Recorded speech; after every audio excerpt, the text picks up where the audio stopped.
c'est ça. Ouais, c'est parti, ça enregistre. Donc, merci beaucoup à tous ceux qui ont pris le temps de participer, de venir nous écouter. Donc, on est très heureux de vous accueillir à distance ou en présence.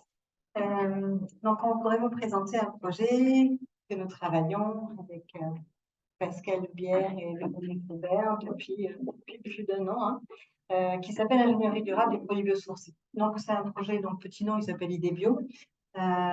Il est aujourd'hui labellisé comme chaire UNESCO. Ce projet associe donc non seulement cette chaire UNESCO qui est en fait un label international qui nous positionne au niveau français et au niveau international comme étant reconnu, visible sur cette action-là. Il associe une fondation Avenir Afrique qui a été créée également et, pour gérer la partie privée des fonds. Et il associe un projet à NRPEA qui a été déposé à l'ANR et qui est lauréat et qui va démarrer donc en septembre. Et donc, la Fondation, comme la NRPEA, sont des moyens en fait, de mettre en place ces actions qui ont été identifiées dans la chaîne. Donc, en fait, ce projet, comme vous le voyez, en fait, l'ingénierie durable des produits biosourcés, je crois que je vais l'expliquer à personne, c'est la transformation des ressources renouvelables non alimentaires et des déchets. Donc, on a ici un projet qui a vocation régionale africaine, c'est-à-dire qui associe donc des partenaires français et africains, qui travaillent donc sur la formation initiale, vous allez voir, avec de la formation également continue, la formation par la recherche, et ceci pour l'innovation, le transfert et l'entrepreneuriat sur l'Afrique. Donc, on est chez UNESCO, nous avons été labellisés chez UNESCO, parce que la chaire UNESCO est portée par l'INSA de Toulouse, et nous sommes labellisés parce que nous avons priorisé en fait un certain nombre d'ODD, d'objectifs, qui sont notamment l'accès des femmes africaines à la formation, le développement durable, la transformation et la valorisation éco-conçue des bioressources et déchets, avec des applications qui sont liées, comme on le connaît tous, l'environnement, l'énergie, les biomatériaux, la chimie, la nutrition et la santé.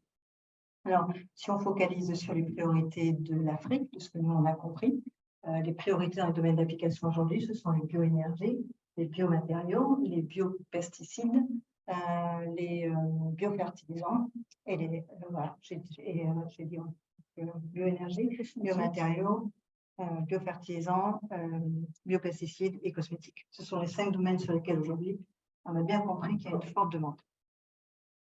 Alors, ce que nous faisons, nous avons ici des partenaires qui sont donc 6 partenaires africains. Donc, nous avons une université par partenaire africain, une donc au Bénin, une au Burkina Faso, une en Côte d'Ivoire, une à Madagascar, une au Sénégal et au Togo.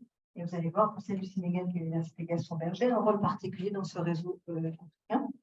Et côté français, donc l'INSA Toulouse est porteur de tous les projets, en fait, que ce soit la chaire UNESCO ou l'ANRPEA. Toulouse INP est associé avec nous, ainsi que l'école Minaldi, Montpellier Supagro, et puis donc nous avons le CIRA, le CNRS et l'INRAE avec des engagements des présidents et directrices de tous ces établissements.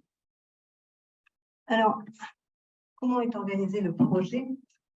Donc le projet, il y a des organes de pilotage, bien évidemment, c'est traditionnel par rapport à tout ce que vous connaissez, donc des copies, des COMOP, une gestion administrative et financière avec lesquelles on est associé avec le SAIC de l'INSA, et puis la cellule administrative et financière de l'Université Gaston Berger, qui est pour nous en fait un partenaire un peu privilégié, parce que dans le cadre de la NRPEA auquel on a candidaté, pour mener à bien les actions, c'est un partenariat entre l'INSA Toulouse et directement donc l'UGB, l'Université Gaston Berger du Sénégal, qui apparaît en fait comme étant le point d'entrée sur l'ensemble des autres partenaires africains. Donc, on travaille avec eux. On a également construit une cellule financière, une cellule administrative particulière, puisqu'il y a un 0,5 ETP sur l'INSA et un ETP complet à l'UGB qui vont permettre en fait de gérer les fonds publics qui viendront sur les actions du projet. Une cellule de communication qui associe l'ensemble des représentants des partenaires et une cellule évidemment en charge de l'équité des genres. Et nous avons donc défini un certain nombre d'actions qui sont réparties en work package, comme chacun des projets. C'est un projet sur 4 ans. On va revenir sur chacun de ces work packages. C'est un projet en 4 ans. Pour l'instant, que ce soit sur la chaire ou sur la NRPEA. Alors, la chaire a démarré en janvier 2023. La NRPEA démarrera en septembre 2023. Donc, la chaire, 4 ans plus tard, se finira et avec un léger décalage par rapport au projet à NRPEA, sachant que la chaire UNESCO peut être renouvelée. Donc, nous sommes organisés en 8 WP. Chaque WP est supervisé par un binôme franco-africain, donc une personne d'un partenaire français, une personne d'un partenaire africain. Et évidemment, on a des indicateurs et des jalons. Donc, si on regarde, nous avons un WP1 qui est tout ce qui va être gouvernance, management, budget. Un WP2 qui va être la partie, première partie d'action, qui va permettre en fait de travailler, vous verrez, des cartographies et des analyses. On va le voir tout de suite après. WP3, l'aspect communication, et puis WP3, formation continue, WP4, formation initiale en niveau L3, WP5, formation initiale en master, WP6, formation par la recherche, et puis WP7, une halle technologique que l'on va équiper au sein de l'Université Gaston Berger, et WP8, la partie communication. On va revenir sur ça. Je le fais rapidement, mais on va y revenir de façon plus précise. Donc, l'objectif est d'abord de créer en fait un nouveau cursus de formation. Et pour faire ça, l'idée qui a germé en collaboration avec nos partenaires africains, c'est de travailler d'abord la formation continue. Ils ont besoin en fait de formation. On va d'abord faire dans la première année un renforcement des analyses et des cartographies que l'on connaît, que l'on a commencé à comprendre, à connaître. Il s'agit des cartographies d'un environnement académique, en formation. Il s'agit d'une cartographie sur l'environnement industriel. Et ainsi, donc, on sera en capacité de définir précisément le contenu des formations continues, formation des formateurs, donc, qui aura lieu donc, en Afrique. Pour l'instant, on a identifié 3 grands thèmes sur lesquels il faut qu'on définisse les contenus. Donc, le premier thème, c'est les ressources, leur disponibilité, la caractérisation et le pré-traitement. Le deuxième module, c'est la transformation des ressources. Vous avez vu qu'il y a la partie biotech sur laquelle, évidemment, nous sommes positionnés, mais pas que nous. Il y a aussi la partie physique et chimique avec l'école des mines d'Albi, avec l'INP. Et puis, un troisième module qui est l'économie circulaire, qui est l'analyse environnementale, l'éco-conception, l'entrepreneuriat. On pourrait y ajouter aussi la propriété intellectuelle. Et là, on a des partenaires qui peuvent être dans tous les répartis dans l'ensemble des collaborateurs que nous avons en France. Donc, cette création des modules débutera à partir de l'an 2. C'est une formation théorique qui fait donc une semaine. Chaque module fera une semaine avec des intervenants français, donc, sur lesquels vous pouvez être si vous le souhaitez, intervenir. Donc, c'est une semaine qui se passe en Afrique. Ça va se passer, donc, chaque module, c'est une semaine dans un pays et on fait une rotation dans les différents pays. De telle sorte à ce que chaque pays puisse aussi bénéficier en proximité de la formation, parce que ces formations vont avoir un coût qui est pris en charge par la NRPA, parce que nous prenons aussi en charge non seulement les coûts des intervenants français sur site, mais aussi le fait qu'ils restent, le fait aussi qu'il y ait des droits d'inscription à ces formations. Et enfin, nous prenons aussi en charge, dans le cas du projet, la mobilité des personnes qui viennent des pays africains. Imaginez, on fait une semaine au Sénégal. Nous avons considéré qu'il y aurait des personnes qui viendraient du Bénin, du Togo, de Madagascar, de la Côte d'Ivoire et du Burkina Faso. On a calculé le nombre de personnes équitables pour que chacun puisse venir. Et donc, on prend en charge la totalité de ces frais parce que sinon, ils ne sont pas sans. Donc, vous voyez que ce sont des formations continues qui auront lieu. Donc, la première, par exemple, au Sénégal, la deuxième au Bénin, la troisième en Côte d'Ivoire, etc., etc. Ensuite, nous avons prévu avec nos partenaires africains des formations pratiques, c'est-à-dire 2 semaines par an cette fois. Les partenaires africains, il y en aura donc 18, seront pris en charge en termes de transport et de per diem pour venir en fait ici. Également, donc, avec des droits d'inscription qui sont payés dans le cadre de la NRPE1, pour que ces personnes passent 2 semaines, pardon, au sein des plateformes, pour avoir des formations spécifiques. Les plateformes, c'est les Cribio Industrie, c'est le CRITEPTE, les plateformes Qatar, Acrobat, Gala et Valterra. Et donc, en fait, ils choisiront 2 de ces plateformes et viendront passer 2 semaines de travail dans ces plateformes. Si je poursuis, donc voilà, vous les connaissez peut-être ces formations. Ce sont Agroma qui nous a proposé quelque chose qui est plus particulièrement sur les biomatériaux, Gala plus sur la partie ingrédients actifs, Valterra sur la partie combustion combustible, Cribio évidemment sur la transformation biologique le GPTE sur le biogaz et les biofertilisants, et puis le Qatar sur le raffinage du végétal. Donc, on voit qu'on couvre aussi leurs priorités. Et donc, ils viendront pour manipuler pendant une semaine, enfin 2 semaines, deux plateformes, donc une semaine par plateforme. Ce sera également l'occasion de leur faire visiter le laboratoire, de travailler ensemble, de les rencontrer, de discuter. Ensuite, donc, on a l'intégration finalement de ces formations dans les cursus. Oui, pardon, vas-y. Il y aura combien de personnes qui viendront ici? 18. Ouais, qui seront répartis sur les 6 plateformes. Ça fait 3 par plateforme. Sur les formations, donc en fait, qu'est-ce que ça va permettre? Ces formations de formateurs vont permettre à ce que les Africains puissent sur place mettre en place ces formations et créer soit des modules, soit implémenter des modules existants au niveau licence. Et ensuite, donc ça, ce serait sur les années 2, 3 et 4. Mais également, on va travailler sur l'année 2 à créer pour l'année 3 un parcours de master. Ce parcours de master, il aura un tronc commun qui sera donc positionné à l'UGB, un peu comme on travaille avec les centres d'excellence de la Banque mondiale, c'est-à-dire qu'en fait, vous avez un point d'appui, et ce point d'appui, en fait, reçoit des étudiants de pays partenaires. Donc là, c'est la même chose. Le master sera créé à l'UGB, à l'Université Gaston-Berger de Saint-Louis, et il recevra donc des étudiants en master. La première année, donc, c'est un semestre en commun où on s'appuiera sur l'existant. Ensuite, il y aura un deuxième semestre qui sera conçu spécifiquement par rapport aux formations qui auront été acquises et aux compétences nouvelles qui auront été mises en place dans le cadre d'ingénierie durable, donc la transformation des ressources.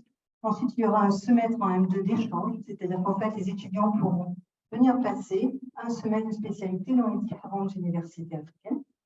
Alors ça, c'est pour les étudiants africains, il n'y a pas d'étudiants français. Et le M français. Chez les partenaires français. Voilà, ils pourront aussi venir à l'INSA passer un semestre dans le cadre de nos masters existants. Et puis un stage en entreprise très classique. Alors, ce qu'on a prévu là, il faut accompagner. Ça veut dire que là, il y a des bourses pour tous les étudiants en master pour qu'ils puissent faire leurs études, qu'ils puissent aussi venir. Donc, certains du Togo à l'UGB, Bénin, etc. Vous avez compris. Donc, en fait, un certain nombre d'étudiants en master seront admis dans la formation. On a prévu une vingtaine d'étudiants par promo et leur frais sera pris en charge. Leur frais sera pris en charge. Donc, plus fort, et des charges. Donc là, je vais donc parler à côté de l'ordinateur. Et donc, leurs frais seront pris en charge en cas du projet. Donc, ça veut dire quoi? Ça veut dire qu'on va faciliter, l'objectif, c'est de faire monter en compétence des formateurs africains, les accompagner et qu'eux-mêmes ensuite forment des gens sur place pour que ça... Oh, merci beaucoup. Donc, l'idée, c'est, je répète, former des collègues africains de telle sorte à ce que derrière, ils utilisent ça dans leurs cours, qu'ils forment eux-mêmes les jeunes dans ce domaine-là et qu'ensuite, donc, comme ça, les étudiants formés sur place trouvent de l'emploi, créent de l'emploi, etc. Donc, voilà l'idée. Et surtout, l'idée, c'est de travailler aussi sur un réseau de partenaires africains, de telle sorte à ce qu'il y ait beaucoup d'échanges entre eux. Donc, c'est pour ça qu'on va faire des conventions d'échange d'étudiants. Enfin, ils vont faire des conventions d'échange d'étudiants pour qu'ainsi, il y ait aussi une mixité des étudiants. Alors, par exemple, en Côte d'Ivoire, ils ont plus la partie cosmétique, il y en a des pays qui sont plus spécialisés. Et donc, comme ça, on va pouvoir faire acquérir dans ce premier semestre du Master 2 une forme de spécialisation. Donc, si on va un peu plus loin, donc, on va également aller donc, sur la formation par la recherche. Donc, la première année, on a prévu 9 allocations de thèse. 9 allocations de thèse qui démarreraient en année 2. Donc, c'est-à-dire que la première année, on va faire un concours. Ce sont des allocations de thèse qui seront entièrement financées par le projet d'étudiants africains. Ils seront en co-direction entre 2 ou 3 labos. Et ce que l'on a prévu, en fait, c'est qu'ils viennent, on finance 12 mois de venue en France dans les laboratoires de tous les partenaires qui sont en fonction des sujets qui les intéressent. Ces 12 mois sont obligatoirement en année 2 parce que l'idée, c'est qu'après, ils rentrent chez eux et qu'ils exploitent ce qu'ils auront mis en place en termes d'innovation, en termes d'emploi au sein de leur communauté. Et en fait, c'est aussi la règle qui est un peu dictée par la Banque mondiale aujourd'hui, parce que l'idée, sinon, c'est qui sont partis, bien évidemment, leurs difficultés à eux, et c'est bien normal, c'est de revenir, enfin de rester et pas de rentrer chez eux. Donc là, vraiment, ils viennent 12 mois. On peut les prendre en co-direction, en co-tutelle. Nous avons prévu donc, les billets d'avion. Nous avons prévu, ils ont des bourses doctorales. La bourse doctorale est rehaussée en niveau lorsqu'ils viennent ces 12 mois en France, de telle sorte à ce qu'il n'y a aucun coût pour vous supplémentaire. Ils arrivent avec le niveau minimum en bourse doctorale. On peut faire de la co-direction qui est plus simple. On peut faire de la co-tutelle si vous voulez, si vous avez double diplôme. Et ensuite, donc, vous voyez qu'il y a également 36 mois d'allocation de recherche en mobilité pour les chercheurs ou les ingénieurs ou les enseignants-chercheurs d'ailleurs de nos partenaires africains. Et dans les allocations de thèse, en fait, elles vont être gérées par l'école doctorale avec les mêmes contraintes, c'est-à-dire alors, je peux être dans l'école doctorale chez eux. Comme en fait, c'est l'UGB qui aura des bourses, en fait, les allocations, l'UGB sera obligatoirement, ils seront inscrits en école doctorale à l'UGB. Donc, soit vous voulez de la co-direction, c'est-à-dire qu'il reste uniquement un diplôme qui sera délivré par l'UGB, donc par l'université. Soit vous dites en effet, on veut de la co-tutelle, donc là, ils sont en double diplôme. Et donc, permettez d'autres s'inscrire à l'école doctorale et ils sont soumis aux règles de l'école doctorale. Donc, il y a une façon simple qui dit, dans un premier temps, on fait connaissance, on voit ce que ça donne. Et on peut passer 12 mois, en fait. Alors, en toute sincérité, ce qui se passe, c'est que les étudiants sont très motivés, mais ils ont zéro matériel sur le corps, si on travaille avec des labos. Enfin, pas zéro, mais pas grand-chose. Pas grand-chose. En fait, si on va à Mana, par exemple, il y a un peu d'électricité, un peu d'eau, vous voyez, c'est compliqué quand même. Par contre, ce sont des gens qui peut-être partent d'un niveau, très certainement, partent d'un niveau pratique qui va être peut-être moins bien que les étudiants comme ça, d'accord, parce que lié à ce manque finalement d'équipement. Par contre, ce sont les gens qui ont après une pente de progression et un investissement qui est remarquable. Vraiment.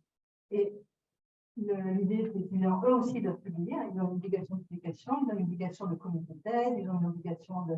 C'est vraiment des modèles qui sont très proches. Hein. Tous les pays qu'on a sont des pays francophones, pour des raisons politiques et de soutien à la France à ces régions-là.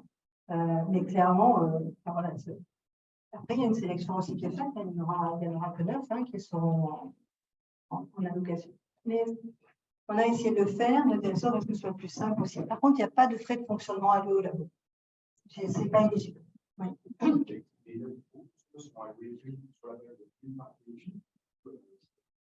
Non, il va y avoir un concours. Donc, en fait, on va mettre en place un concours avec des sujets. Et il pourra y avoir, ça peut être par exemple en effet entre un laboratoire africain, un laboratoire français, ou deux laboratoires africains et un laboratoire français, parce que tous en fait, ils vont venir utiliser leurs 12 mois de mobilité en France. Vu le peu de matériel. Pardon? Voilà. Alors justement, il faut qu'on mette en place l'appel à projet et donc il faut qu'on y travaille. On n'a pas tous les éléments de réponse, mais par contre, si vous souhaitez participer, l'idée c'est comment est-ce qu'on fait émerger ces sujets et comment en fait on les travaille en complémentarité. Parce que les sujets peut-être plus présents par rapport à leur intérêt, ou des sujets qui ne sont pas avec leur temps dans le sujet. Alors c'est pour ça. L'idée c'est que les sujets remontent essentiellement des partenaires africains, des labos africains. Ils vont proposer des sujets à l'ensemble du réseau des autres partenaires africains et français qui se positionneront en fonction des compétences, etc. Ça donne aussi l'impression que pour venir et apprendre. Une petite précision, les 9 bourses ne commencent pas en année 2, il y en aura 6 en année 2 avec un appel à projet, à candidature, et après il y en aura 2 en année 3 et 2 en année 4. Effectivement, on les a un peu répartis sur tout le projet. Tout à fait. Non, ce ne sont pas que eux. Ouais. Et est-ce que les candidats peuvent être candidats qui sont des gens ingénieurs de classe? Les candidats sont ceux qui veulent, en fait. Il n'y a pas de restriction par rapport aux formations initiales des universités. Non, en fait, ce qu'on va faire, c'est qu'on va sélectionner des sujets et des laboratoires partenaires. Mais en fait, une fois que les sujets auront été sélectionnés, je pense que ce sera aux partenaires de choisir des candidats. Voilà. C'est-à-dire que nous, on ne fera pas la sélection des candidats, ce n'est pas possible. Non, mais Voilà. Donc, les partenaires feront une sélection de candidats. Rappelez-vous qu'il faut la parité quand même dans ce projet. Donc, la parité aussi au niveau des candidats en thèse. On vous expliquera. Mais là, pour l'instant, je vous parle de ce qui est financé là, à partir du premier. Non, Si possible, de tout le monde. Mais si possible aussi, dans la globalité du projet, il faudrait la parité. Voilà. Non, c'est pas 50-50, on n'y arrive pas. Voilà. En fait, de favoriser l'égalité des genres. De favoriser l'égalité des genres. Voilà. Comment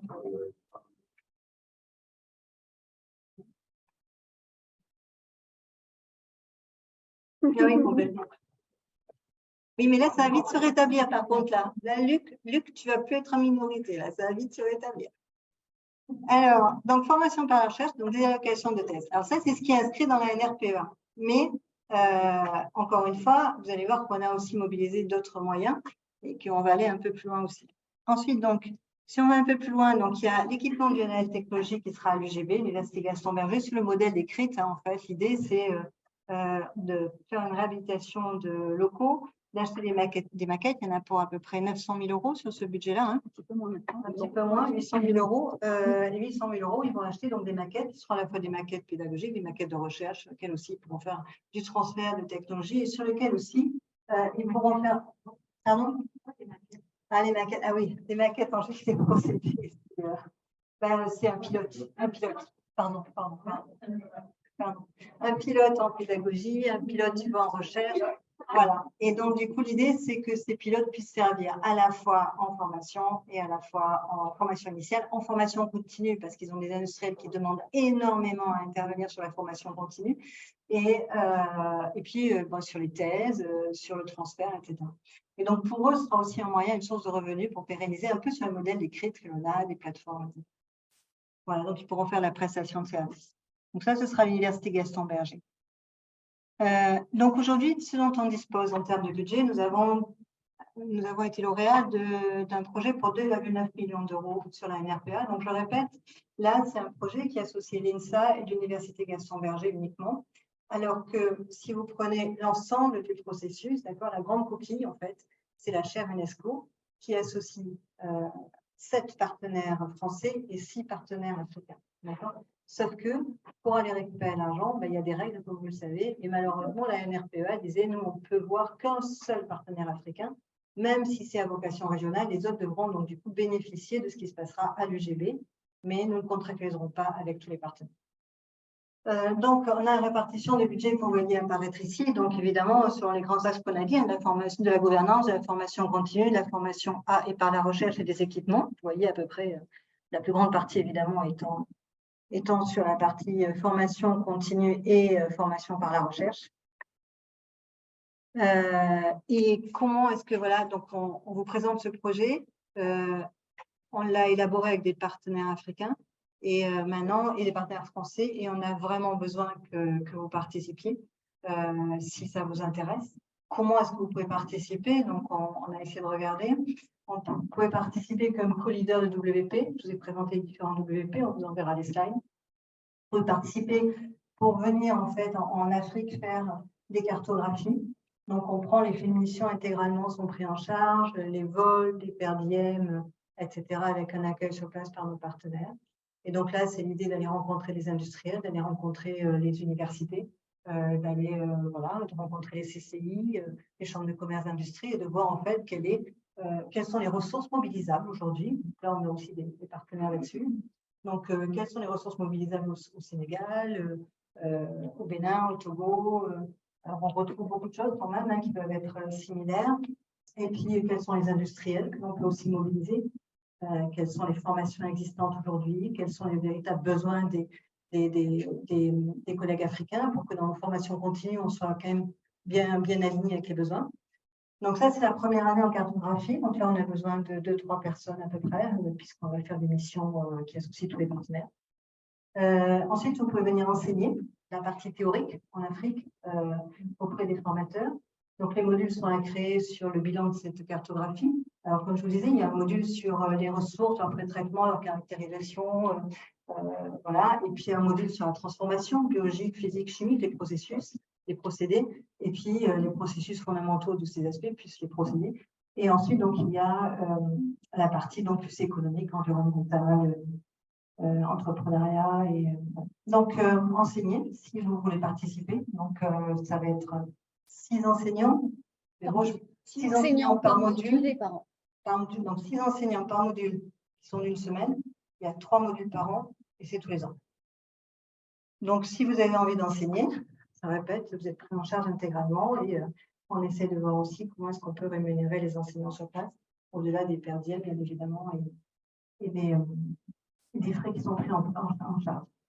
Vous pouvez venir donc enseigner alors pratique auprès des formateurs lorsqu'ils seront en France. Ça, je pense qu'on va laisser ça aux plateformes. Donc, je crois que pour vous, là-dessus, vous n'avez pas d'intervention à avoir. Accueillir des étudiants en master, 6 mois. Donc, ce serait le 2e semestre. Donc là, je répète, les masters ont des allocations mensuelles.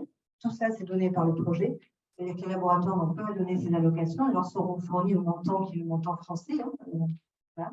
On leur paye également les frais de transport. Voilà. Donc, ce que vous avez, c'est les frais de fonctionnement, ça, on ne peut pas les couvrir. Et les frais d'hébergement. Après, c'est aussi à trouver les moyens de s'héberger dans les universités, etc. Mais on prend en charge tout ce qui est le versement des allocations mensuelles et les frais de transport. Vous pouvez venir co-encadrer, co-accueillir des doctorants pendant 12 mois. Donc ça, pour l'instant, ce sera en fonction des sujets, en fonction, ce sera au niveau de, une fois que ce sera défini auprès dans le concours, auquel vous pourrez participer si vous le souhaitez. Donc les allocations doctorales sont fournies par le projet, incluant la mise à niveau du salaire lorsqu'ils viendront en France, et les frais de transport. Mais là, encore une fois, on n'a pas les frais de fonctionnement pour l'instant des labos. Donc c'est maximum 12 mois, on en est 2. Vous pouvez aussi accueillir des enseignants-chercheurs français dans le cadre de collaboration. Donc, on prend en charge les frais de mission, que ce soit les vols et les per diem. Et ensuite, vous pouvez aussi participer à la conférence annuelle parce qu'elle aura lieu en Afrique. Et ce sera l'occasion aussi de rencontrer nos partenaires et d'expliquer ce que l'on fait pour pouvoir établir des collaborations de recherche. Carole, a précisé qu'il n'y avait pas le consommable dans les financements de thèse, par exemple. Sachez que depuis cette année, le CNRS a sorti 3 appels à projets et qui comptent renouveler tous les ans, qui sont dédiés à l'Afrique et où justement, c'est des sommes qui sont données aussi bien pour le consommable que pour les missions. Pour les missions, on les a déjà dans ce projet-là. Donc, au moins, on sait qu'il y a des appels à projets comme ça et il y a un projet européen auquel on compte répondre l'année prochaine, mais là, ce ne sera que des missions. Mais voilà, sachez qu'il n'y a jamais eu autant d'argent pour l'Afrique que maintenant. Voilà, donc ensuite, alors qu'est-ce qu'on fait au-delà de cette ANRPEA? Donc, on vient de t'expliquer. On est en train de travailler également au niveau donc, de l'AFD, au niveau de l'Union européenne. On va essayer aussi de compléter avec un dépôt Erasmus+. On travaille aussi avec l'INRAE, les tutelles aussi nous donnent des co-tutelles, des moitiés de thèse, des cofinancements de thèse. Donc ça, on en a déjà 2 de l'INRAE. Et on va aller un peu plus loin. Mais au début, on était assez un peu compliqué parce qu'on faisait des démarches en simultané, mais sans avoir complètement ni le label de Chamonix Expo, ni la NRPA. Donc là, on est un peu plus solide maintenant. Donc pour négocier, c'est plus facile. On a aussi le soutien de la région Occitanie parce que vous allez voir, c'est eux qui nous accueillent pour le lancement. Et puis, on a créé donc une fondation qui est hébergée par la fondation CNRS qui s'appelle Fondation Avenir Afrique. Et cette fondation va gérer en fait les fonds privés. Donc, on a commencé à solliciter un certain nombre d'industriels pour essayer donc de les faire venir dans notre fondation. Il y a plutôt un accueil, voilà, on est plutôt bien entendu. Pourquoi? Parce que ça porte l'équité des genres, le développement des communautés locales, le développement, etc., la collaboration. Donc, du coup, ces mécènes sont les bienvenus, à la fois pour donner des bourses de thèse, pour venir acheter des équipements, pour donner des bourses d'études à des gens et des frais de fonctionnement de labo éventuellement. Donc, on travaille là-dessus aussi. Donc là, la fondation est OK. Et donc, du coup, en fait, on vous invite, tous ceux qui sont intéressés, on va vous envoyer l'invitation à l'issue de cette réunion, pour participer au lancement de la chaire. et le lancement de la fondation qui aura lieu donc le 25 septembre à l'hôtel de région Occitanie. Nous vous invitons aussi à commencer le travail si vous êtes intéressé par le projet, si vous souhaitez le rejoindre. Eh bien, le 26 et le 27 septembre, on travaillera donc avec nos partenaires et il y aura la présence de l'ANR ici sur le site de l'INSA pour démarrer en fait et comprendre comment est-ce qu'on peut travailler ensemble ces actions parce qu'il faut des WP leaders, il faut agencer, ajuster, il y a quand même des coquilles encore à remplir. Alors, qu'est-ce qu'on a prévu pour le 25 ? Le 25 septembre, on aura Nadia Palfi qui nous accueille, vice-présidente de la région, Bertrand Raquet qui fera son introduction, ainsi que nous. Et puis, nous avons le plaisir d'accueillir donc un représentant de l'UNESCO, le président Antoine Petit qui viendra donc pour la fondation CNRS qui nous abrite. Et puis, en fait, on a travaillé, plutôt que les partenaires se présentent en fait les uns après les autres, parce qu'il y en a beaucoup, on a travaillé sur cette forme de conférences et de tables rondes. Et donc, on a un journaliste qui va nous aider à animer ces tables rondes. Ces tables rondes, il va y en avoir une qui va être la collaboration formation-recherche entre la France et l'Afrique.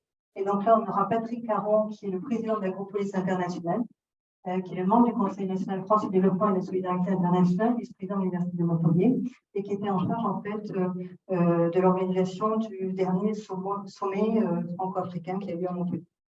Donc, lui viendra et il animera, enfin, il fera une première conférence qui permettra en fait d'animer ces tables rondes dans lesquelles on associera un certain nombre de partenaires, plutôt qu'il y ait une présentation qui soit formelle, on les fera intervenir comme ça sur les tables rondes.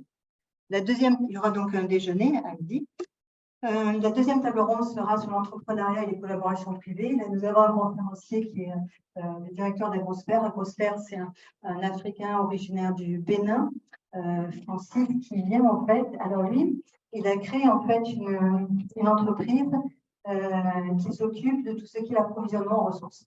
Donc en fait, il identifie, il travaille avec des coopératives et en fait, il travaille avec les producteurs de ressources agricoles pour récupérer leurs déchets et pour en fait faire la filière qui sera valorisée derrière. Donc c'est extrêmement intéressant. Il fait partie en fait de la partie ressources que nous on ne maîtrise pas et que lui en fait met en place de façon industrielle sur place. Donc il viendra ici témoigner de comment est-ce qu'on travaille et comment il peut s'associer au projet. Il est hyper motivé et il est implanté au Bénin, au Sénégal et il est en train de monter en Côte d'Ivoire. Donc c'est l'organisation finalement de la collecte de la ressource et de sa disponibilité. Ensuite, on aura donc une signature des accords avec les partenaires. Et puis après, une dernière table ronde avec Jean-Pierre Raffarin, qui est président de la Fondation Prospective et Innovation, qui viendra donc également animer cette table ronde, en fait, faire une conférence animée, et il conclura donc la journée. Donc, vous êtes les bienvenus à cet événement. Il suffit juste que dans l'invitation que je vous envoyez, vous inscrivez. Et on sera vraiment ravis de partager tous ces moments avec vous. Alors, nous avons également convié à notamment sur la table ronde d'entrepreneuriat et collaboration publique-privée, nous avons Carbios qui interviendra aussi. Nous sommes en train de négocier avec Veolia. Ce sont les gens qui interviennent et qui s'inscrivent dans une dynamique de mécène pour la fondation. Nous sommes en relation avec Pierre Fabre, Michelin et L'Oréal. Nous en avons convié 5 pour l'instant, sachant qu'on est en train de faire toutes les démarches des industriels pour qu'ils s'associent à la fondation et qu'ils viennent financer tout ce que je vous ai dit, des bourses de thèse, des bourses de mobilité. Donc, et le lendemain, donc c'est simple, on aura une introduction par la NRPA qui expliquera quelles sont les règles qui sont strictes.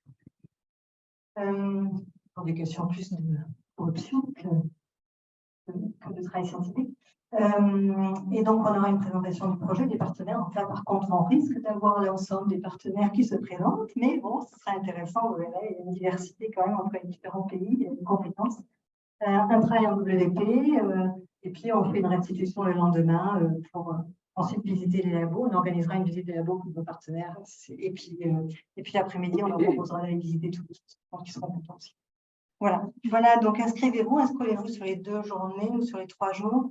On a essayé de travailler ça parce qu'on était, on était tous les 3 très fiers de porter un projet qui mettait encore une fois en avant TBI, qui mettait encore en avant l'INSA de Toulouse. Et on est très fiers et on a un accueil qui... au début, on avait l'impression qu'on n'était pas légitime sur une relation parce qu'il y a le CIRAD, parce qu'il y a l'IRD. Et puis, en fait, l'accueil a été extraordinaire de tous ces gens-là. Et CIRAD nous fait également un accueil magnifique. Donc, ils ont sur place, c'est extraordinaire parce qu'en fait, sur place au Sénégal, ils ont leur propre personnel. Et donc, quand on y va, il y a une mise en collaboration énorme. C'est-à-dire qu'on ne se retrouve pas tout seul perdu. Ils ont leur propre réseau sur place, leur ingénieur, leur voiture, enfin, leur chauffeur. Ils ont tout qui se décline. Et donc, en fait, quand on est arrivé là-bas, c'était tellement plus facile.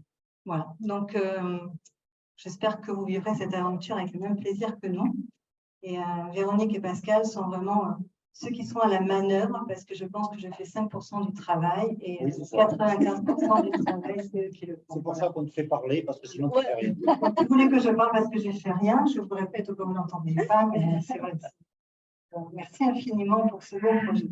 Et j'espère qu'il vous motivera. Et il y a une question sur la ZRR. Effectivement, comment ça se passe avec le fait que TBI soit en ZRR? Alors, en fait, là, aujourd'hui, on a déjà accueilli, en fait, avec Xavier Camilleri sur la plateforme, on est en train d'accueillir 2 doctorants sur 12 mois, en fait, parce que les ambassades, on a aussi visité toutes les ambassades, et les ambassades ont permis, en fait, d'avoir des bourses, justement, de mobilité sur 12 mois. C'est-à-dire qu'en fait, ils ont presque anticipé ce qu'on était en train de mettre en place. Et en effet, même quand ça se fait, c'est comme pour tout le monde, ce sera sous réserve qu'il y ait une ZRR qui soit acceptée, c'est tout. Et c'est comme ça. Et donc, du coup, le démarrage de la venue doit être anticipé. Si on a un avis positif, ça se fait. Si n'y a pas d'avis positif, ça ne se fait pas. Et ça, personne ne peut le prévoir. On avertit juste les candidats et les partenaires que. Voilà. Mais il n'y a pas de restrictions particulières sur ces pays-là. Ce n'est pas comme la Chine. Alors, les gens qu'on a en relation avec nous sont des gens qui ont souvent fait leur cursus à l'international. C'est-à-dire que voilà, ils connaissent bien la France, les États-Unis, la Hollande, l'Allemagne, enfin voilà, ils viennent un peu partout. Ils sont rentrés chez eux souvent pour permettre à leur pays de se développer et c'est ça leur intention. Voilà. Donc, comment est-ce qu'ils peuvent retenir leurs jeunes chez eux pour qu'ils fassent aussi leur thèse et derrière qu'il y ait.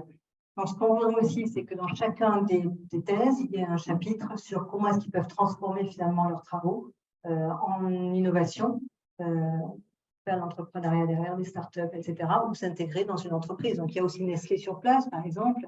On a un contact avec eux, ils travaillent sur des biomatériaux. Donc, on a également une autre thèse qui démarre d'ailleurs aussi, avec le LCA, où ils travaillent. Bon, c'est pas une thèse qui démarre, elle a démarré, et la jeune femme vient utiliser des outils et des compétences du LCA Agromat pour, en fait, à partir de TIFPA, ce sont des plantes qu'ils ont en abondance chez eux, donc ils ne font rien, et qui est une plante particulièrement intéressante pour faire des biomatériaux. Et donc, ils travaillent ça avec le LCA, et il y a des brevets en cours avec Nestlé, qui est aussi implanté en fait. Donc, il y a la ressource qu'on a vue, mais c'est énorme, énorme, énorme, énorme. Ils ont tellement de choses à faire, alors que ce soit dans la cosmétique, dans la santé. Ils ont de l'amidon aujourd'hui, enfin, qu'ils ont des déchets d'amidonnerie, de canne à sucre, etc., qu'ils envoient par camion et par bateau aux Américains. Les États-Unis leur achètent ça, alors que nous, on en cherche partout. Eux, en fait, ils ne savent tellement pas qu'en faire qu'ils le vendent. Mais les industriels, quand on les voit, ils disent, mais sinon, on a des gens formés sur place qui sont capables de faire la transformation, mais nous, on le fera. Voilà. Donc, pour dire qu'il y a des tonnes de résidus possibles, valorisables, et puis des molécules qu'ils connaissent historiquement, hein, en fait, localement, à aller chercher, à aller extraire, pour les aider à développer des... Et ce qui serait bien, c'est qu'encore une fois, on fait de la collaboration. Ça veut dire qu'il y a un intérêt pour les partenaires français et un intérêt pour les partenaires africains. Nous ne sommes pas une ONG. Donc, c'est de la collaboration. Si les conditions ne sont pas requises, la collaboration s'arrête. Voilà. Donc, merci pour votre écoute. Et puis, on va vous envoyer l'invitation.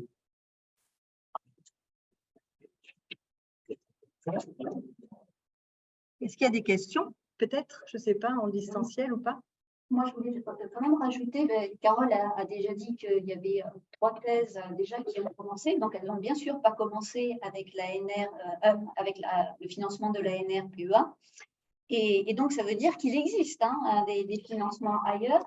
En l'occurrence, une bourse, c'était la bourse L'Oréal pour les femmes. L'autre, c'était les bourses des ambassades. Quand Carole a parlé des ambassades, ce sont les ambassades de France dans ces pays-là. Donc, il ne faut pas hésiter. Il y a plein de financements que l'on peut trouver et qui complètent l'ANR PEA. Voilà, vous savez tout, donc bienvenue si ça vous dit de participer. Je pense que la formation, cette formation, comment elle s'implique dans leur activité dans l'université? Alors, Au niveau universitaire, en fait, il y a personnes qui étudiants et c'est c'est une activité qui va pouvoir suivre, donc se faire en parallèle, en décalage par rapport à notre universitaire dans l'université et en même temps,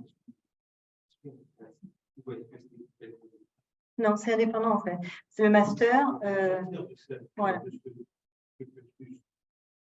En fait, ils viennent dans le master de l'UGB. Voilà. Ils viennent dans le master de l'UGB, de l'Université Gaston Berger à Saint-Louis. Et donc, c'est. Alors, donc, ils font leur licence dans leurs universités respectives. Et après cette licence, ils rentrent au master. Ils sont admis au master de M1, M2 de l'Université Gaston Berger. Voilà. Et lui, en fait, bénéficie de la halle technologique pour faire toute la formation pratique. Ils vont acquérir l'analytique aussi, etc. Mais c'est un master qui sera délivré par l'UGB. Et l'idée de pouvoir faire de l'intra-pays, interpays africains et collaboration entre la France et l'Afrique, c'est qu'il y aura un semestre d'échange. Oui, bon, c'est des masters par l'UGB. Voilà. Puisqu'ils auront des bourses, en fait, ce qu'il faut voir, c'est qu'ils auront des bourses de vie. Hein. Voilà. Voilà. Parce que sinon, ils ne peuvent pas, en fait, sinon, ils passent leur temps à travailler pour gagner de l'argent. Et du coup, à la place de mettre 2 ans pour un master et 3 ans pour une thèse, ben, ça prend 5 ans, voire plus, et ça ne se finit jamais. Ouais, donc, ils viennent et puis ils sont pris en charge. On leur prend le billet d'avion entre le Togo et l'UGB. Ils ont un billet par an, je crois, ou un truc comme ça. Et du coup, ils peuvent rentrer 1 fois par an chez eux. Et on leur prend en charge la vie sur place. Dans le master. Ouais.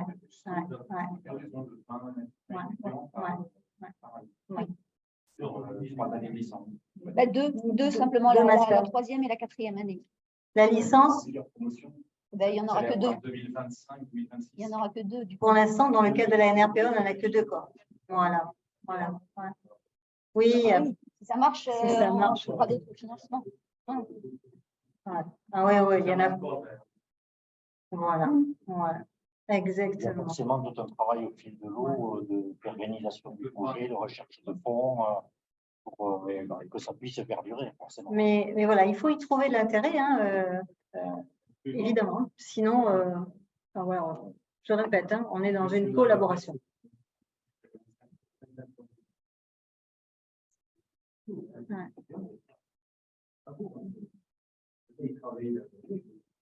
Ouais. Oui, et donc en fait, pour éviter qu'ils aillent bosser la nuit, on leur paye de quoi vivre sur place.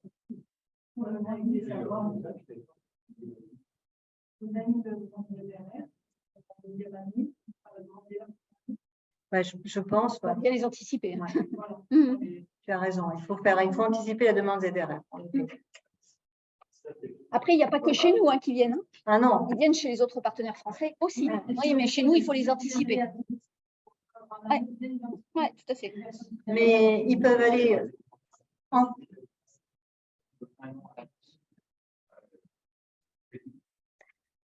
Mais en fait, ça veut dire que c'est dommage d'avoir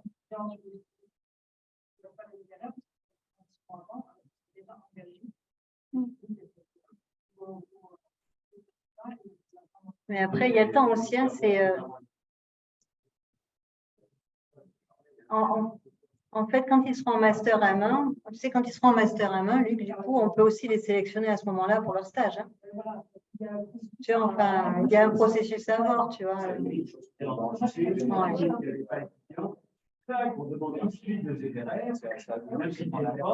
Voilà. Mais c'est avec un sujet. Après, ça ouvre, donc c'est le président du CNRS, donc, qui à la fois, dans sa fondation, a accepté par son CA qu'on ouvre la fondation Avenir Afrique. Hein.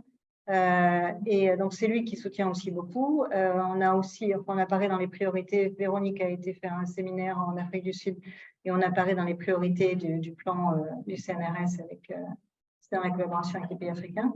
On a aussi listé dans leur pays prioritaires les pays avec lesquels on travaille, de telle sorte à ce qu'on soit bien sûr de pouvoir obtenir un soutien de leur part.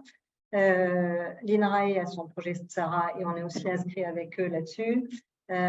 Donc, en fait, ce qu'il faut voir, c'est qu'ils peuvent ouvrir sur n'importe quel labo de l'INRAE, hein, sur n'importe quel labo du CNRS, sur les laboratoires de l'école des mines d'Albi, ici, et voilà. Après, il faut que ça ait un intérêt. Et au début, on va peut-être pas faire on va associer ceux qui sont quand même à l'origine. Hein, dans un premier temps, c'est pour ça que vous êtes les premiers vers qui on se tourne pour dire est-ce que vous avez envie de participer. On va aller au CIRA la semaine prochaine, ainsi qu'à Supagro, on va rencontrer les gens.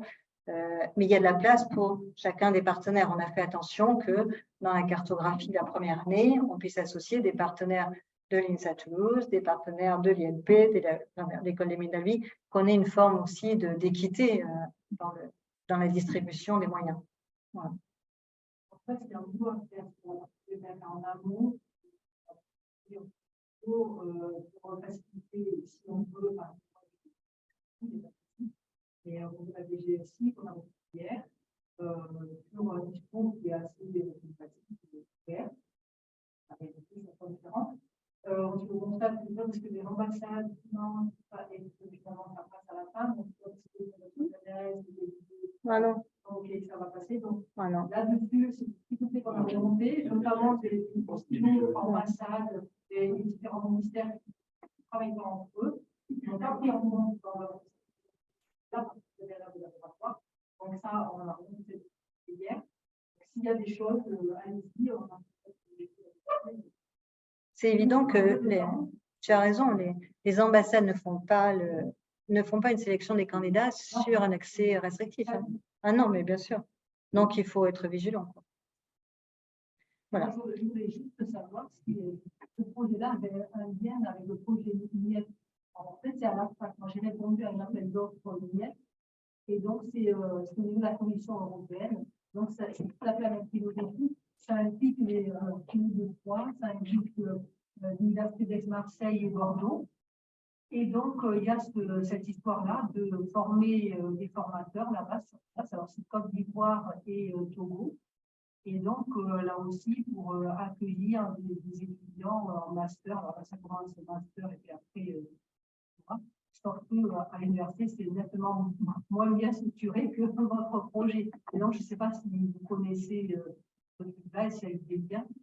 Moi, normalement, j'ai été retenue pour l'université de Toulouse et je devais aller en Côte d'Ivoire pour regarder, mais je ne sais pas du tout. Voilà. Donc, ça a été retenu sur des compétences que j'ai pour aller former les gens là-bas parce qu'ils ont besoin de ces compétences. C'est intéressant. Non, c'est pas les mêmes moyens, donc du coup, ça ne peut pas les mêmes. En fait, on était parti d'abord sur une chaire UNESCO et après, on est monté sur un RPA. Mais peut-être qu'ils pourraient nous transmettre en fait ce lien-là vers ce projet-là pour que l'on voit s'il y a une complémentarité à assurer. Partir en avril et puis donc nous retarder alors c'est automne mais j'ai encore aucun contact avec eux. J'avais échangé.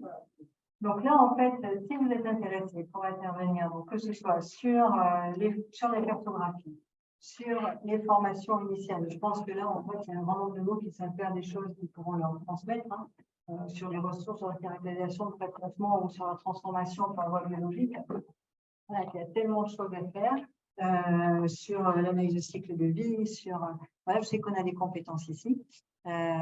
S'il y a des gens qui souhaitent, vraiment inscrivez-vous parce que les autres universités et les autres partenaires vont le faire.